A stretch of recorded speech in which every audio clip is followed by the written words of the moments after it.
Welcome to Frequently Speaking. This is your host, Maxwellness. Now, here on this podcast, we're going to start to break down words that we speak outwardly and how their vibrations create what we frequently see. Now, in today's episode, we're going to delve into personal reality, personality. Paradigm shifts are about dissolving the narrative that has been playing so long that we believe the voice is ours, or even God speaking to us.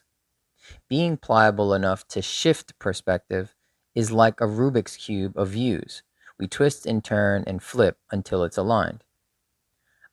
I think this is why we keep the labels that are unhelpful and don't want to shift them. They allow us to stay in our comfort zone. If you're drinking too much, for example, the label alcoholic can serve to keep you stuck in the addictive cycle. You've convinced yourself you can't be something else, so this is the label to live up to. Would you agree that life source is a symphony of sound? According to science, it is. According to physics, it is. According to your dreams, feelings, and genetic makeup, it is. What is a symphony made up of, though?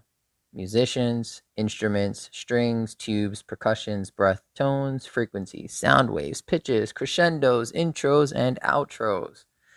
If the creator is the maestro, then what position does your person play in all of this?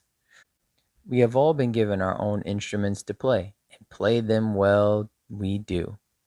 We are all a piece of the song that plays. But sometimes the show that we've been casted in has done some damage to our instruments that we've been given. Some are wound too tight, some are missing pieces. Some have old residue on them from past performers, but still, they are ours to play now. Traumatic experiences are but strings that have been strummed in the intense tune outside the universal frequency of love. Tuned for sharp highs and deeply ebbed lows, zigzagging between stress and wellness, never finding balance in surrendering through letting go of control. These strings are not our tune to play. They may be real, but for some reason, something doesn't resonate.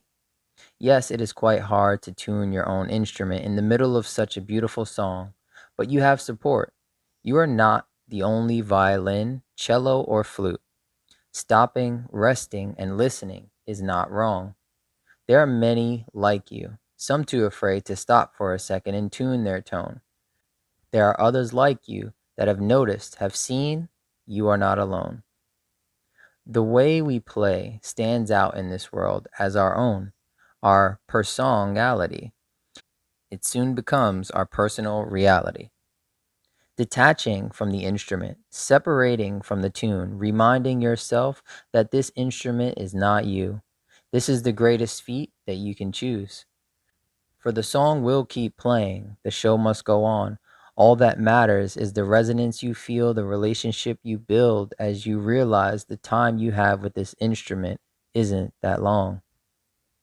When there is tension built in the bodies, there's a tether or string that is attached to old experience. This experience in time has been echoing on through eternity, and you have chosen to be the player of this instrument. As we begin to surrender to the noises and strings, we can tune to those frequencies and slow the wave rhythm to a smaller wave.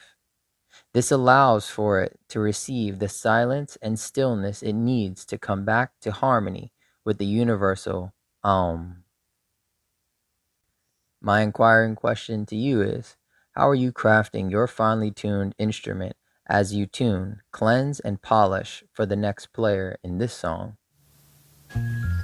If you like this episode and would like to explore more perspectives like this with me as we get a bit more intimate and intricate look into our internal vibrations, be sure to tune in to next week's episode and subscribe for more.